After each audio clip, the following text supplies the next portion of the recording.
மாமண்டூரில் நடைபெற்று வரும் தேமுதிக மக்கள் நல கூட்டணி மாநாட்டில் வைகோ பேசி வருகிறார். தொடர்ந்து பார்க்கலாம். ஊழல் குற்றச்சாட்டுக்கு ஆளாகி இருக்கிறது. ஆக இரண்டு ஊழல் குற்றச்சாட்டுகள். இந்த ஊழல் ஒழிக்கப்பட வேண்டும். நாங்கள் ஆட்சிக்கு வருவோம். லோக் ஆயுக்தா சட்டத்தை நிறைவேற்றுவோம். ஊழல் சொத்துக்களை பறிமுதல் செய்து பகிரங்கமாக ஏலம் போடுவோம். திமுக மந்திரிகள், மாவட்ட செயலாளர்கள், அதிமுக மந்திரிகள், மாவட்ட செயலாளர் எவரும் தப்ப முடியாது. எங்களிடம் எவரும் தப்ப முடியாது. நாங்கள் நேர்மையானவர்கள். எங்களை பற்றி கூட சிலர் புழுதி வாரி தூட்டுகிறார்கள். தங்கை பிரேமலதா அவர்கள் பேசுகிற போது எனக்கு கொஞ்சம் கஷ்டமாக இருந்தது. நீங்கள் எதற்காக சகோதரி எதற்கு வருத்தப்படுகிறீர்கள்? இன்றைக்கு கூட சாயங்காலம் ஒருவர் சொன்னால் 1500 கோடி ஜெயலலிதாவிடமிருந்து நான் பெற்றுக்கொண்டு உங்களுக்கு கொடுத்ததாக ஒருவர் சொன்னார். என்னிடத்தில் வந்து வருத்தப்பட்டு சொன்னார்கள். நான் ஒன்றும் கவலைப்படவில்லை. என்னுடைய மருமகன் 450 கோடிக்கு ஒரு டெக்ஸ்டைல் மில்லில் மொத்தமாக வாங்கிவிட்டான் என்று 16.5 கோடி பேங்க்ல லோன் வாங்கி 16.5 கோடி ஏலத்தில் வாங்கியிருக்கிறான். என் மருமகன் 100 வருஷமா பருத்தி விசனம் செய்து 100 வருஷமா அவங்க மில் வச்சிருக்காங்க. 16.5 கோடி பேங்க்ல லோன் வாங்கி வாங்கின ஆதாரம் இருக்கு. அந்த மில் ஏலத்துக்கு போயிருச்சு. கங்காதரன் மில்ஸ் அதில் வாங்கினதே எல்லா சொத்து ஏலத்துக்கு போயிருச்சு. இவங்க வாங்கினது ஏலத்துக்கு வாங்க 16.5 கோடி. இதை ஒரு 10 நாளா எல்லாம் போட்டுக்கிட்டு இருக்காங்க. இன்னைக்கு அவர் டிவியில் வைகோவின் மருமகன் இவ்வளோ பணம் வாங்கினாராமே. சகோதரி, இந்த இதுகளை பாய்ஞ்ச இந்த 40 வருஷத்தில் 30 வருஷத்தில் என் மேலே பாய்ந்த ஈட்டிகள் எவ்வளவு தெரியுமா? நான் விடுதலை புலிகளையும் பிரபாகரன் நெஞ்சில் போற்றுவதால் என் வீட்டுக்கு தங்கம் பாலங்களாக வந்தது என்று ஒரு பத்திரிகை அட்டப்படம் போட்டுச்சு. நான் அந்த பிள்ளைகளை வீட்டில் வைத்து என் தாயும் நானும் தம்பியும் பாதுகாத்து, புலிகள்கிட்ட இருந்து ஒரு காசு வாங்கினா அதை விட ஈனப்பழப்பு எதுவும் இல்லைன்னு நாங்கள் நினைக்கிறவன். வெளிநாட்டிலேருந்து இது வரைக்கும் நான் என் டிக்கெட்டை தான் வெளிநாட்டுக்கு போயிருப்பேன். நாங்கள் அப்படி இருக்கலை. நான் அதெல்லாம் தாங்கிக்கிட்டேன். எங்கள் தாத்தா வீடு கட்டினார், 3 அடுக்கு மாளிகை. நல்ல வேளை வருஷத்தை மேலே போட்டார் 1923. இல்லைன்னா வைகோ இவ்வளோ பெரிய வீடு கட்டிட்டான்னு இதையும் பேச ட்விஸ்டரில் போட்டுக்கிட்டு இருப்பாங்க. நல்லா ரொம்ப தாத்தா ரொம்ப ஞானவான். அவர் பேர் கோபால்சாமி. பேரை ஒருத்தன் அரசியலுக்கு வருவான், அவனை பாடாப்படுத்துவாங்க. பேர் வருஷத்தை முதலே போட்டுருவோன்னு. ஐயா மூப்பனார் பல தடவை அந்த வீட்டுக்கு வந்திருக்கிறார். ஐயா மூப்பனார் என்ன செய்வார் தெரியுமா? பார்லிமெண்ட்டில் சென்ட்ரல் ஹாலில் எல்லாரையும் கூட்டு வச்சுக்கிடுவார்.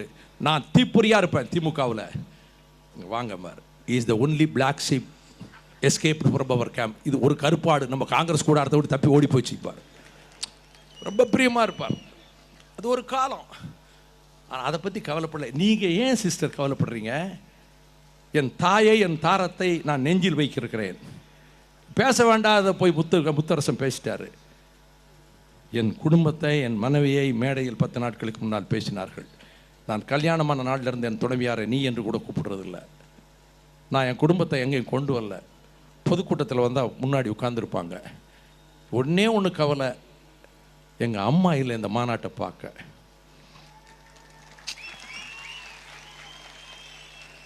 எங்கள் தாயார் மாநாட்டுக்கு எல்லா மாநாட்டுக்கும் வருவாங்க.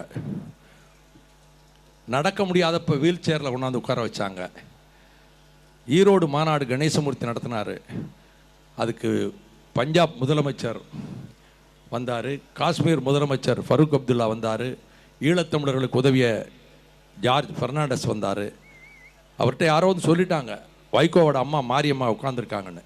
3 பேரியேடை தாண்டி குதித்து ஃபரூக் அப்துல்லாவும் ஜார்ஜ் ஃபெர்னாண்டஸும் போய் அம்மா காலை தொட்டு கும்பிட்டாங்க.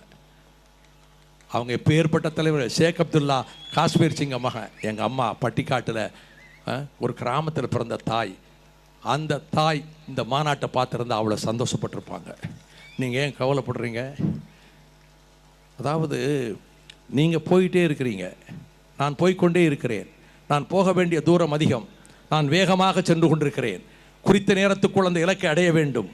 அப்பொழுது ஒரு நாய் ஊளையிடுகிறது என்னை பார்த்து. நான் உடனே காரை நிறுத்திவிட்டு அங்கே இருக்கிற ஒரு கல்லை எடுத்து, உனக்கு என்ன திமிர் இருந்தா என்னை பார்த்து ஊளையிடுவ என்றால் நம்முடைய பயணத்தில் இந்த ஊளை சத்தங்களை எல்லாம் உதாசீனம் செய்யுங்கள். ஆகவே நாங்கள் ஆட்சிக்கு வருவோம். லோக் ஆயுக்தா சட்டத்தை நாங்கள் நிறைவேற்றுவோம். நாங்கள் ஆட்சிக்கு வருவோம். ஊழல் சொத்துக்களை பறிமுதல் செய்வோம். நாங்கள் ஆட்சிக்கு வருவோம். வேலையில்லா திண்டாட்டத்துக்கு ஒரு தீர்வு காண்போம். ஒவ்வொரு வகை படிப்புக்கும் டிப்ளமோவா, ஐடிஐயா, டிகிரியா, எம்பிஏயா, எம்சிஏயா, இன்ஜினியரிங்கா, எந்த படிப்புக்கு ஏற்றவாறு அவர்களுக்கு வேலை கிடைக்கும் வரை நாங்கள் உதவித்தொகை தவறாமல் அத்தனை இளைஞர்களுக்கு வழங்குவோம். பிள்ளைகளுக்கு கல்வி கடன் கேட்கிறார்கள் வங்கிகளிலே. அந்த கல்வி கடன்களை எங்கள் அரசு முழுமையாக மாணவர்களின் கல்வி கடனை எங்கள் அரசை ஏற்றுக்கொள்ளும். தொழில் தொடங்குவோர் தமிழ்நாட்டில் இல்லை, ஓடி போய் விடுகிறார்கள். நாங்கள் ஆட்சிக்கு வருவோம், சிங்கிள் விண்டோ சிஸ்டம் கொண்டு வருவோம். இப்ப ஒரு தொழில் ஆரம்பிக்கணும்னா 4 வருஷம் ஆன முடியாது. கொடுக்கிற கமிஷன் எத்தனை கோடி, எங்கேயும் நடக்காது. அத்தனை டிபார்ட்மெண்ட்டுக்கு அலைஞ்சு அவன் வாழ்க்கையே முடிஞ்சு போகும். ஒரு 30 நாட்களுக்குள் நாங்கள் லைசன்ஸ் கொடுப்போம். கமிஷன் பேசிக்க இடம் இருக்காது. வெளி மாநிலங்களுக்கு செல்கிற தொழில் மன்னர்கள் அதிபர்கள் இங்கே வருவார்கள். லட்சக்கணக்கான இளைஞர்களுக்கு இளம் பெண்களுக்கு வேலை வாய்ப்பு கிடைக்கும். நாங்கள் ஆட்சிக்கு வருவோம், யூக வணிகத்துக்கு இடம் கொடுக்க மாட்டோம். உலக வர்த்தக ஒப்பந்தத்திலே இருந்து இந்தியா விடுபடுகிறதா இல்லையா என்று கேட்போம். நாங்கள் ஆட்சிக்கு வருவோம். தமிழகத்தில் ஏற்பட்டிருக்கக்கூடிய இந்த வேதனைகளை போக்க, பெரும் துயரத்தில் ஆழ்ந்திருக்கிறார்களே நெசவாளர்கள், அவர்கள் துயரத்தை போக்குவோம். நாங்கள் ஆட்சிக்கு வருவோம், தடையில்லா மின்சாரம் வழங்குவோம், மும்முனை மின்சாரம் வழங்குவோம். அது மட்டுமல்ல, பம்பு செட்டுக்கு மின் இணைப்பு கேட்டால் இப்பொழுது வருஷ கணக்கில் 1 வாரத்திற்குள் நாங்கள் கொடுப்போம். 1 வாரம், மேக்சிமம் 1 வீக். பம்பு செட்டுகளுக்கு மின் இணைப்பு 1 வாரத்திற்குள் கொடுப்போம். இந்த காரியங்களை செய்கிற போது என்னுடைய அன்புக்குரிய சகோதரர்களே, இந்த மதுவின் ஒழிப்பை பற்றி அண்ணன் கலைஞர் அவர்கள் கொஞ்ச நேரத்துக்கு முன்னால் அவர் அறிக்கை கொடுத்திருக்கிறார், தேர்தல் அறிக்கை, பூரண மதுவிலக்கு என்று. அண்ணன் கலைஞர் அவர்களே, 1971 ஆண்டு ஆகஸ்ட் 30 மதுவை கொண்டு வருவதற்கு நீங்கள் கையெழுத்திட்டீர்கள். மூதறிஞர் ராஜாஜி மன்றாடியதற்கு பின்னரும் 96 ஆண்டு தேர்தலில் ஏப்ரல் மாதம் கலைஞர் அவர்களே முழு மதுவிலக்கு என்று முரசொலியில் 9ஆம் தேதி வந்தது. 10 வருடம் அதற்கு பிறகு ஆட்சி செய்திருக்கிறீர்களே, மதுவை ஒழித்தீர்களா? கிடையாது.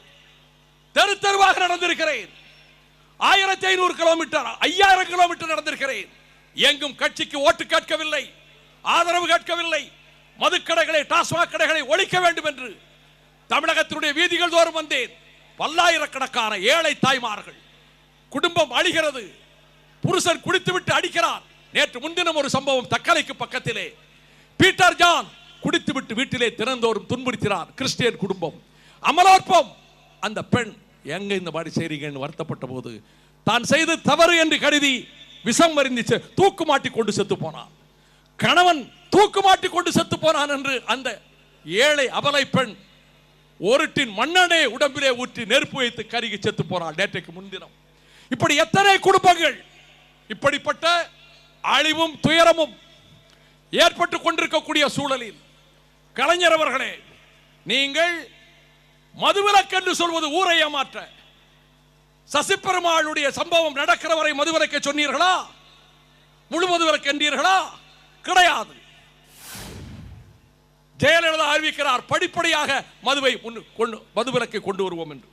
பத்திரிகையாளர்களே, உங்கள் பேனாவை தீட்டிக் கொள்ளுங்கள். நான் சொல்வதை தயவு செய்து எழுதுங்கள். இந்த 2 பேரும் கோ அக்யூஸ்ட், கம்பைன்டு டெக்காய்ட்ஸ், கூட்டு கொள்ளைக்காரர்கள். அண்ணா திமுக, திமுக இந்த ஒரு பிரச்சனையில் மட்டும் கூட்டு கொள்ளையார்கள்.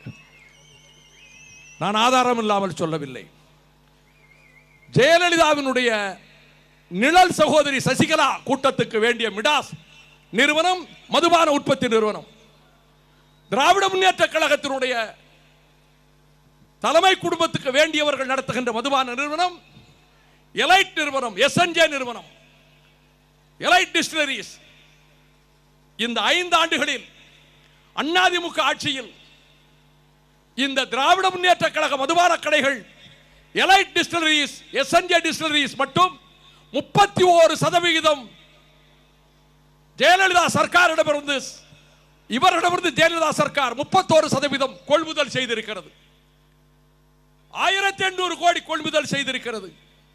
5 ஆண்டுகளில் ஏறத்தாழ இல்லை 5800 கோடி 5800 கோடி அவர்கள் வசூல் செய்திருக்கிறார்கள்.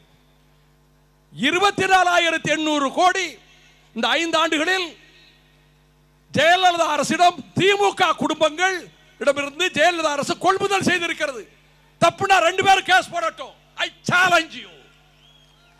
இதிலிருந்து என்ன தெரியுது? திமுக ஆட்சி வந்தா அதிமுக மதுபான கம்பெனி வாங்குறாங்க, அதிமுக ஆட்சி வந்தா இவங்க வாங்குறாங்க. இந்த இன்டர்நேஷனல் ஃப்ராட் வேலையை உலகத்தில் இந்த ஜெயலலிதா கருணாநிதி கூட்டத்தை தவிர எவனும் செய்ய முடியாது. சசி பெருமாள் மடிந்தார். உண்ணாமலை கடை மார்த்தாண்டத்திலே அப்துல் கலாம் மறைவுக்கு மறுநாள் நான் கேட்ட மாத்திரத்தில் ஓடோடி சென்றேன். ரத்த வெள்ளத்திலே கிடந்தார். இது படுகொலை என்றேன். This is a brutal murder. Jayalalithaa Sarkar இவரை கொன்றுவிட்டது என்றேன். 7 நாள் கழித்து அந்த சடலத்தை தூக்கி கொண்டு வந்தோம். நான் அறிக்கை விட்டேன். பந்த் அறிக்கை விட்டேன். பந்த் நடந்தது. திமுக முறியடிக்க முயன்றது விக்ரமராஜாவை பயன்படுத்தி. அண்ணன் வெள்ளையர்களுக்கு ஆதரவு கொடுத்தார். பந்த் வெற்றிகரமாக நடத்தி காட்டப்பட்டது. இந்த சூழலில் இந்த பந்த் போராட்டத்துக்கு ஆதரவு கொடுக்காது மட்டுமல்ல, என் தாயார் இதை கேள்விப்பட்டு மகன் பந்த் அறிவித்திருக்கிறார் சசி பெருமாளுக்காக என்று. 99 வயது, சாகும்போது எங்க அம்மாவுக்கு 100 வயசு. என் ஊர் பெண்களை திரட்டி கொண்டு நாற்காலில் உட்கார வைத்து தூக்கி கொண்டு போய் டாஸ்மாக் கடைக்கு முன்னால் போய் உண்ணாவிரதம் இருந்தார். அவர் உயிருக்கு ஆபத்து வந்துவிடும் முன்பு பிரபாகரன் மகனுக்கு படுகொலைக்காக உண்ணாவிரதம் இருந்து அப்பல்லோ ஆஸ்பத்திரியோட காப்பாற்றிட்டு போனேன். இதற்காகத்தான் ஊருக்கு ஓடினேன். மறுநாள் 500 போலீஸை கொண்டு வந்து போட்டு கடையை மீண்டும் திறந்தார்கள். தம்பி வேளச்சாரி மணிமாறன், நிஜாம், என் சகோதரர்கள், என் தம்பி ரவிச்சந்திரன், தொண்டர்படை தம்பிமார்கள், பாஸ்கர சேதுபதி, முத்தையா, நாங்கள் 500 பேர் 10,000 ஆண் மண் பின்னாடி நிறுத்திட்டோம்.